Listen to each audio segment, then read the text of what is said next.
Welcome to part 2 of this episode on Pivotal Clarity with Amit Pande. In this part, Amit and I focus on go to market strategies, the future of CRM, and the impact of AI and global sales and marketing. Let's get started. See, because people cannot attribute, so therefore, whoever was collecting the check, they end up incentivizing them. You're so right. That is literally as simple as that. You could not have said that with more clarity. That it's literally the person who collects the check. So by the time the check is collected, and it's part of their packages, right? It's a Yeah, you said so many great things. Like one of the things that I do want to go back a few sentences ago is about like that reference check. Brand is about that reference check that happened with the employee, happened with like two three different people that are happened.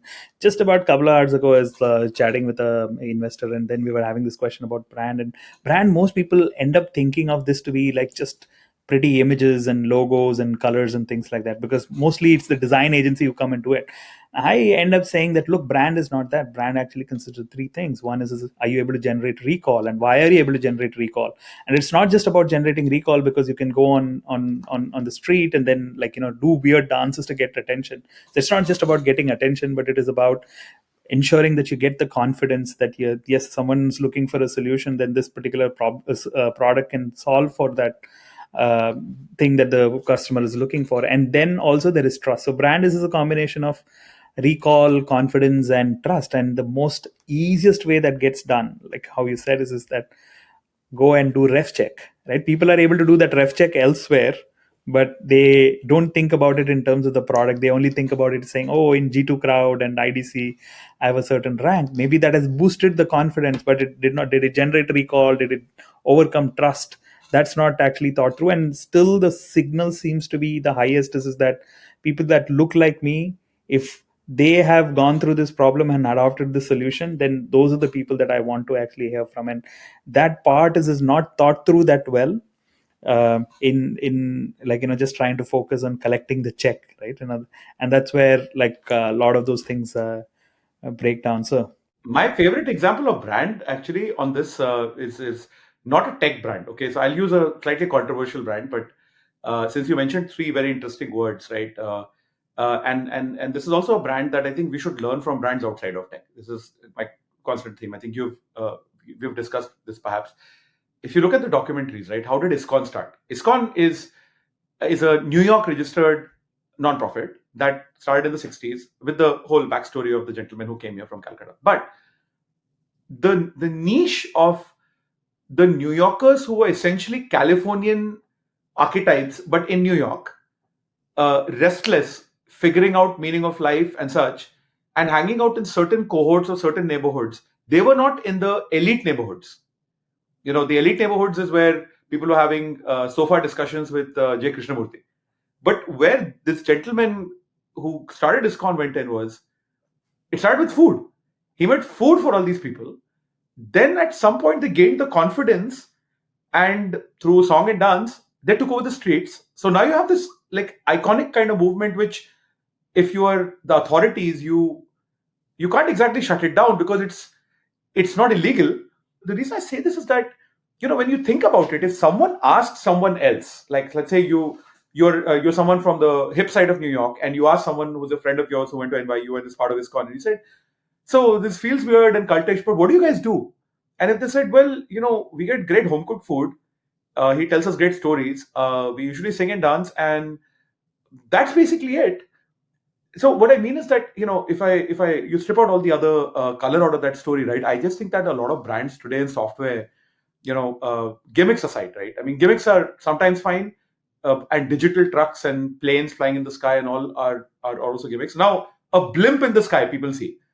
Planes in the sky also people see, and I think it's important to keep doing these things. I mean, if for anything, it sustains the local economy.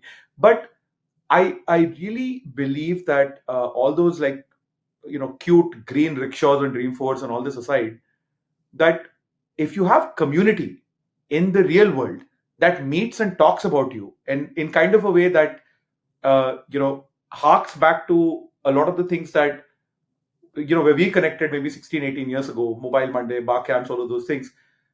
More brands need to do that because you can't attribute how many deals you got out of it. And that's not the right way to think about it, but it's creating a very particular type of moat that is raw power. It's a different power. And I think the hard thing is you need a certain kind of person to do it. And you have to ask yourself as the person in the company, am I the right person to do this?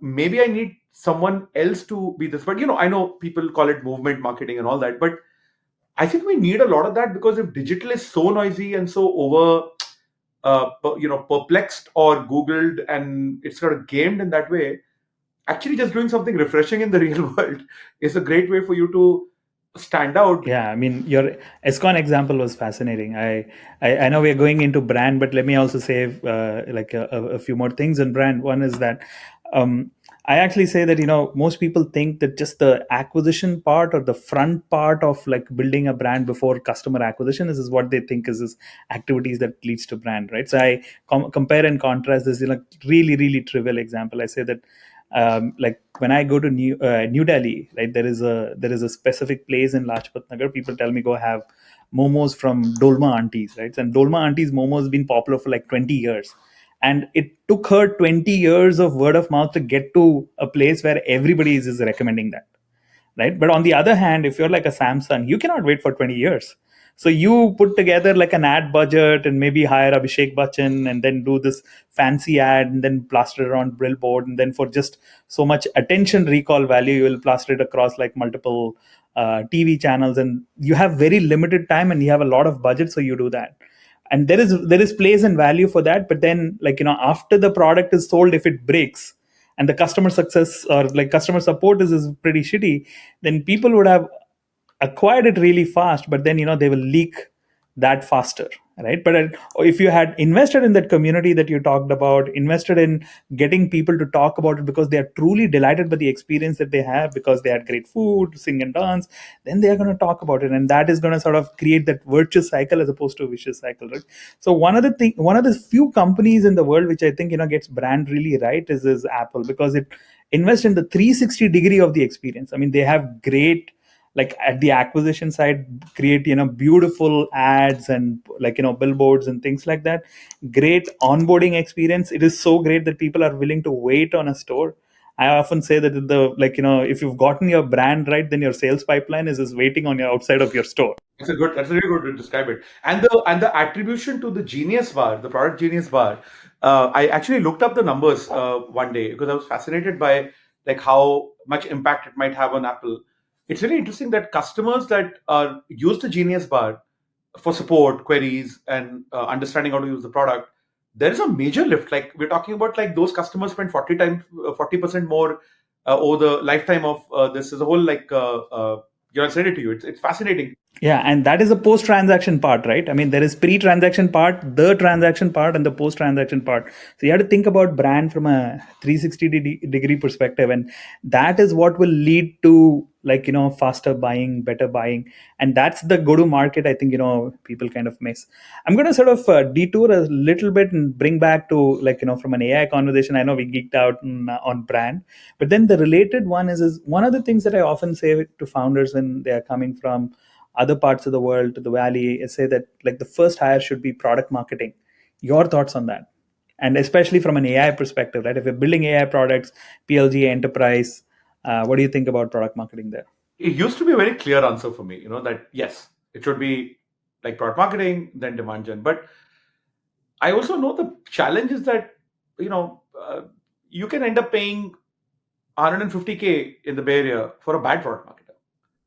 It's tricky, right? And there's only so many good product marketers.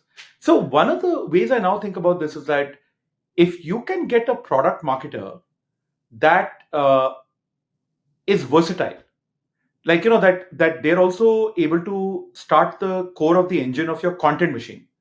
Content marketing is more specialized in its own niche because it has to think of the top of the funnel much more than sometimes product marketing is. But I think if you get the right type of product marketing hire, you can absolutely anchor a marketing team around them. And you're absolutely right that if there are like now 100 AI ML ops tools and you just not noticed and nobody knows you exist, nobody knows or cares about you, you have a fundamental problem that hiring only brand marketing is not going to solve. Certainly, hiring PR and such is not going to solve. So if you have a product marketer that's like a 70% product marketer, 10% content marketer, 10% understands how demand gen and all this generally works, but also 10%, maybe even more than 10%, is a flank directly with the sales team, lightweight deal desk. I think that's a great hire. There's a lot of good talent now in other parts of the world also starting to come up here. But you're absolutely right that product marketing is domain specific also. I mean, I used to be a good product marketer back in my product marketing days in AI and SaaS companies. Could I go work at Palo Alto Networks as a product marketer? Quite unlikely. Quite unlikely. Because I just think that person uh, has a different sense of history. Now, one of the interesting questions is how far can AI go in supporting product marketing? We spoke earlier in this conversation about SEO, technical SEO, and some of that SEO may be low hanging fruit that AI would be able to do. I'm not, I wouldn't be surprised if this that genre of companies that are in that AI SEO type of bucket. There's a bunch of companies there. Some overlap with content workspaces too. That they'll make SEO jobs shrink, especially like low end ones. But people are still not talking about like the higher order cognitive functions where language skills are required, knowledge skills are required, 360 view of the world, framing. It's a higher form of storytelling, right? But who else is good at storytelling? Well, our new agent friends, right? And so it's a fascinating thing. Today, if you asked me though, like low hanging fruit, maybe we're not there with product marketing being fully done by AI.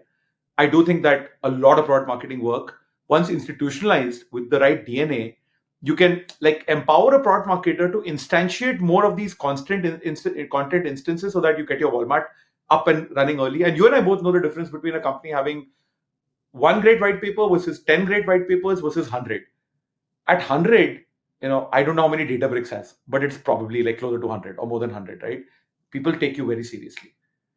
And so where I was going with that is, I think if you had one role, I would probably say that the the continuous compounding effect of product marketing is probably higher than most of these other like functions. And also demand gen has gotten a lot more parity globally, Rajan.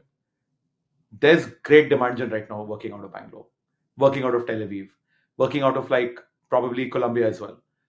Product marketing has been harder to nail down. I can tell you from my brother lives in London, right? He's a product guy. Product management and product marketing is so misunderstood in that market.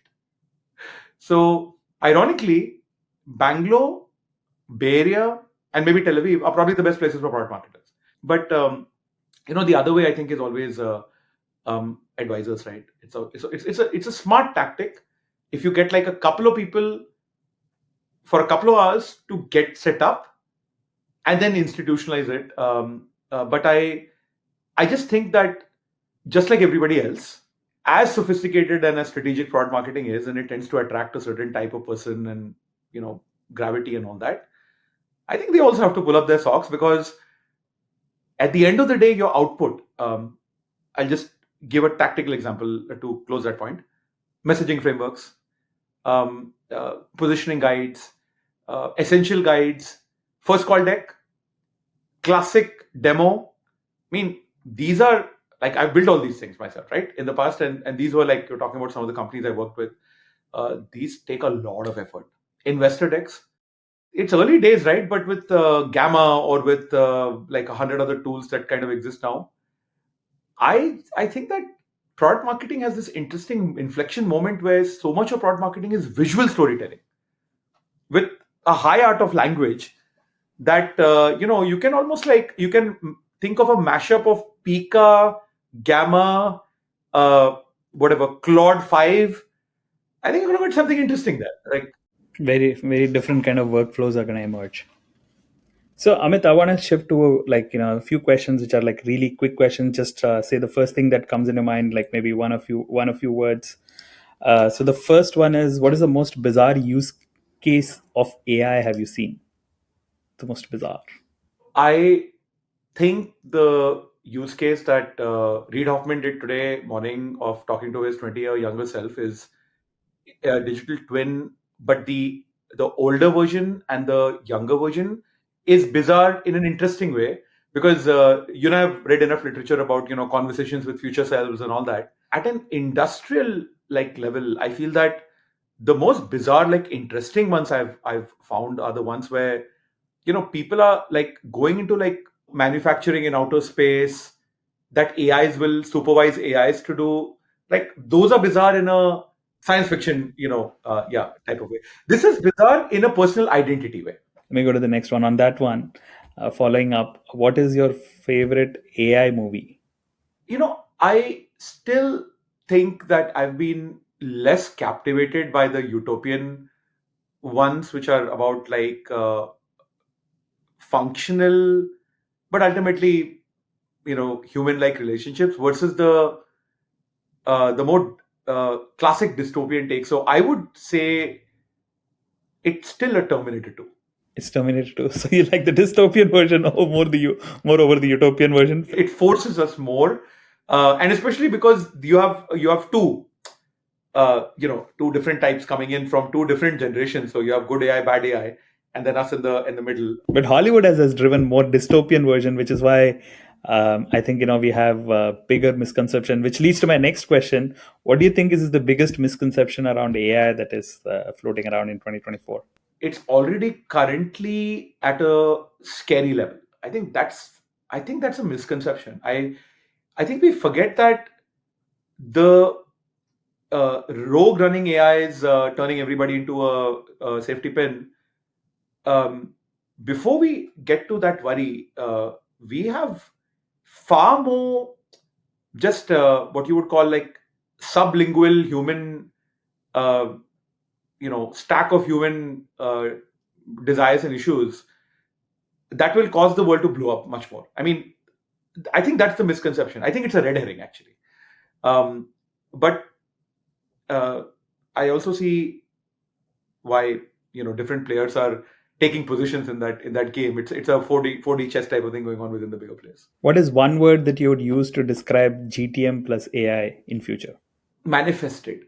The idea that goes back to that like biblical quote, right? That ask and you shall receive. A lot of what you and I are doing right now, for example, we're using some kind of tech, and I'm sure there's some AI in this tool also. But it's the same conversation we would have had if we were like sitting around 500 years ago, right? So that idea that go to market should be about whoever needs this the most right now, let's give it to them at a fair price. Um, that should not change at the end of the day. And that's what I mean by manifest. That I think AI will manifest the good and bad together. And in GTM, it will help manifest what buyers need, what internal team members need at a faster rate. I think the question is, are we ready to deal with what's manifested? So, Amit, what would you advise a founder that is coming from elsewhere to Silicon Valley and is trying to build an AI product? What are the first few things that you would suggest that he should make as choices related to GTM, given all that you know? I would say that depending on which sector you're in, maybe find an apartment and live around where people are over there. It's a good way to then sample the conversations of like what are the marketers and salespeople in these domains actually doing and saying. Of course, sampling that through LinkedIn helps a lot too. But if you are moving here anyway, maybe depending on the sector you're in, uh, choose your bay and even SF, like which parts of. I think with go to market, I find just as with anything else in product that you really want to keep your eyes and ears open and ideally be hanging out where people are doing weird things on the frontier.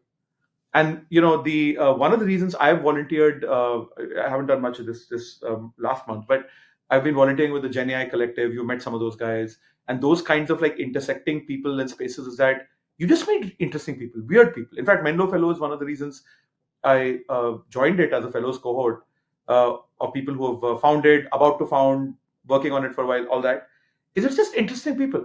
Tomorrow, I'm talking to a guy who was at Misfit at Google, at Pixel, basically all the coolest 5 hardware companies. He's worked there, and he's now doing open source hardware or something. So I'm going to talk to him because it's the best person I can talk to in that sense, right? So I think that better sampling of people, better sampling of ideas, and then this is something that goes back to the build side, right? That there's too much GTM is about let's think about it, and this is how we should do it. But the world is moving very fast, and buyers are moving very fast too. If fast fashion is a thing in tech, then I think the bias to build is not natural to good GTM teams, right? It's just not natural to marketers. Like, how many marketers do you know that want to build their own, like, anything? I mean, how many free calculators do you see out there with like companies? Maybe cloud companies do it, but most don't. I think this is an interesting thing. If you're coming here, build your GTM, like build your out. So this is why even for someone like me who's been in the space for a while, what I would do when I'm building a new GTM stack is I would talk to the 5 smartest clay experts, the people at AirOps, because these people are all Legofying GTM blocks, right? I would smell what the best companies are using for their GTM, because the best companies know something that others don't often, and they're making those like choices. So I would advise that before like someone does anything on like content or product marketing or events and all that. Do discovery about what that GTM stack should look like. The last thing I'll say, this is less about the GTM stack itself, but I think it's a larger point about organizations too, and maybe a way to think about a lot of what we've discussed today is that there are things we want to do that we can't do, and that's fine because we just don't know how to do that. There are things we want to do that we know how to do that we don't do, right? That old term acrasia. How can we use AI for that, right? So how do we not get in our own way with GTM? So we say that we'll do, I mean, you're masterful at this, right? You do. I don't know how you figured out like your LinkedIn consistency, but a lot of people are not able to figure that out. They just can't figure it out. It's just hard. Whatever, life comes in the way. AI can be really helpful in doing this. I mean, if I had an AI on this call that was not like a regular note taker thing, but something that would reflect on back at me, or it was in that wall and it said, Amit, this was a great podcast. The next time you do this podcast, here's 3 ideas I have for you. But they're presented in a particular way. I think this kind of overseer for a GTM team, a product team, an organization that basically says, listen, you guys are screwing this up right now. And the CEO gives that person not voting rights, but you know what I'm saying, like decision rights to say that, yeah, by the way, you too, Mr. CEO, like you're screwing it up. You guys have been babbling for 20 minutes and no one's made a decision yet, guys. Like, you all say that you want to use the Stripe or Square playbook. You downloaded the white pages and you've got like all this stuff about how every meeting should have, Gokul Rajaram structure and all that. But none of you do it. You need someone to tell you that, right? That won't lose their job. So I'm just saying that I think with GTM, there's an interesting opportunity to have, it's not GTM ops. It's kind of the GTM truth agent that I don't think anyone's built it, but I just thought I'd throw it out there. So, Amit, we've had a fascinating conversation about marketing and brand and product marketing and cross-border challenges and things like that. Essentially, the intersection of GTM and AI. Is there any question that you think that I have not asked, but you think we should have had in this discussion? Maybe that's my last question. One question I would perhaps ask you, which is as you sample back and forth, right, between very interesting startups here and very interesting startups there, especially in you spending more time here now and moving here. So in moving here in the last year, you've basically sampled this ecosystem now in a different way. So, if you look at the beating heart of Cerebral Valley and kind of what's going on there with what people are building, what do you think is coming to shake up GTM that is not coming from within GTM? It's not even maybe coming from, but it's coming from some other space, like some other vector that people are underestimating. Like what do you think is a blind spot? Because you're living in SF right now. I'm not currently living in SF. I mean, probably move back to SF at some point soon. But I feel that this is my biggest angst about AI is that it's not the AGI ASI, it's that there's something happening right now which is a tectonic shift that is definitely not on LinkedIn and is not in the VC or startup community. Just one my closing question to you. This is a question I've been trying to answer for a very long period of time. I have some notes or tidbits here and there. It goes back to the same point that I actually talked about a little while ago, right? Which is, I find the most fascinating question to ask is, how do they buy instead of what is the job to be done? And like, with respect to AI, what is happening is the how do they buy seems to be changing, right? I mean, if you look at it from a software to SaaS perspective, that's like 15 years ago it changed from enterprise selling to assisted buying. And then the India advantage, which was 5 8 years ago, was saying that how do you use that assisted buying in a geography's favor? Like, if earlier, if you were building an enterprise company, you didn't have teams here, you can't run businesses, can't have the Wix, you can't have the other Israeli companies that were there, because that's how then they would come to New York's, build the products in their native countries, come to New York, set up the business development team, and then build the business around it. But SaaS enabled the fact that you can put some marketing person, demand gen person, and maybe even an SDR, and in many cases even the person who's closing the AE in a different location. And that's where companies like Freshworks and all were able to actually showcase that smaller ACV can actually complete the GTM in a location that is outside of SV, and then still make it work. And then over a period of time, I think different founders in Germany and Israel and India try to figure out as to how do I take that portion of that GTM and then split between Silicon Valley and then the rest of the places where they are working from, and make it very effective and open niches which otherwise would be a traditional enterprise 100K or 200K type of deals, right? So that's the shift that had happened. Now, what is happening is that because of AI, first of all, the budgets are changing, right? Earlier, the budgets were going from, let's say, a CRM budget to a support desk budget, and there used to be like a bigger bucket, and then people would say, okay, I have this budget for CRM and this budget for support desk. Now, what is happening is that budget is seeping into the labor budget, the headcount budget. Never before this had happened. So that change is happening, and people cannot make sense of what does that mean. Some think that this is just some marketing noise. Some people are seeing it really happen. So that changing of the budget category, right, that's a big shift that is happening, and because of that, the buying patterns are changing.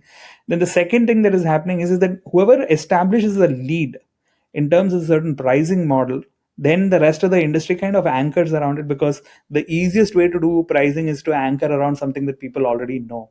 And what seems to be happening is that, and this has suddenly happened in the last 12 months, that most people willing to be buying on a usage basis, and that usage is now called as tokens. And this was not even in the dictionary almost 12 months ago. Like, people are saying, okay, I want to use this, and this is how much it costs per token, and that usage based pricing is happening.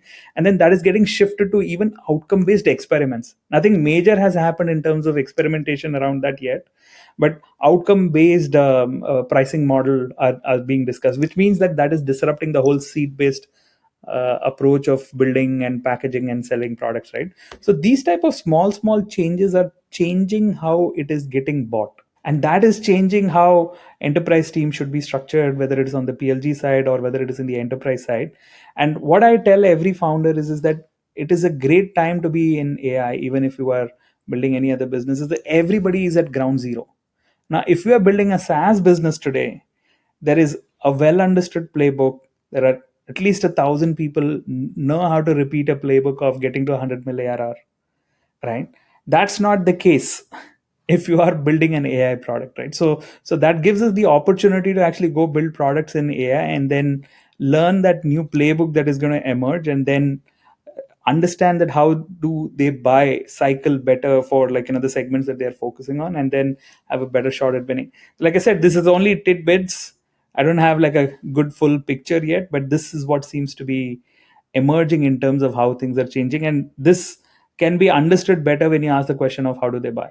One closing thought on what you said. This was very well articulated. Is that if we play the shift out, it means that what started with SaaS, which was you capture 2, 3, 5x value after you do the initial land, But the land is still pretty sizable because most SaaS eventually ended up becoming annual contracts, and monthly pricing was a thing if you were Calendly, but it wasn't for most like vertical for enterprise, mid-market enterprise. If you play this out further, maybe one possibility that emerges is that for an AI company can become bigger faster, but also die faster. It can't have the same pricing power of guaranteed annual contracts. So I think this means that the old notion of core customer development and then just like getting in and getting in the easiest way possible. Now they're starting to work with you, but the way they're working with you and what they're paying you for, you have to really build your product in the way SaaS was always meant to be built, which was living, breathing, changing every day. I think this is going to be interesting, right? Because if you think of the next gen Expensify, the next gen Trip Actions, the next gen, any of those companies, that means that, things that we were probably discussing 10, 15 years ago of autonomic UIs, things that adapt themselves to your needs. And you come in and you're like, wow, my product changed again. What Salesforce did really well, where, they said, hey, you can make it look like your university, you can make it look like your little utility company. I think it's going to have like two just very interesting implications. I think one is that if you're a startup and you're good at this, you're actually good at experiments, and you're comfortable with your product changing every month and new segments being launched, and not following the SaaS playbook, but a new AI playbook, it means those startups can ultimately actually create more value for everybody involved with fewer people. But I also think that the scary part of this is that because of the tokenization that you mentioned, that tokens favor electric grids.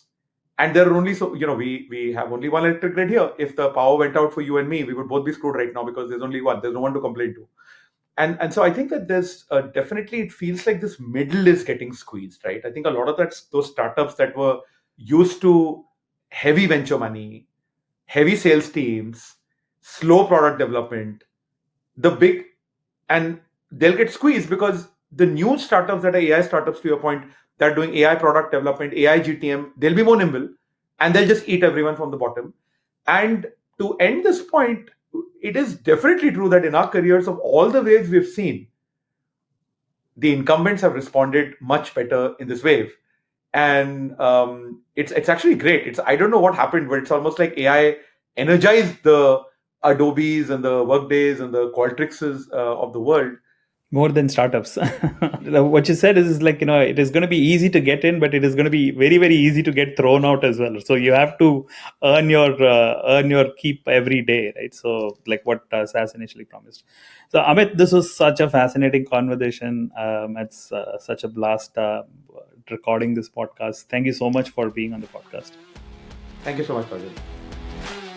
That's it for part 2 of this episode with Amit Pande, where we talked about go-to-market strategies, CRM, and the changes AI is bringing in the buyer-seller dynamics. Thanks for tuning in, and I'll see you in the next episode.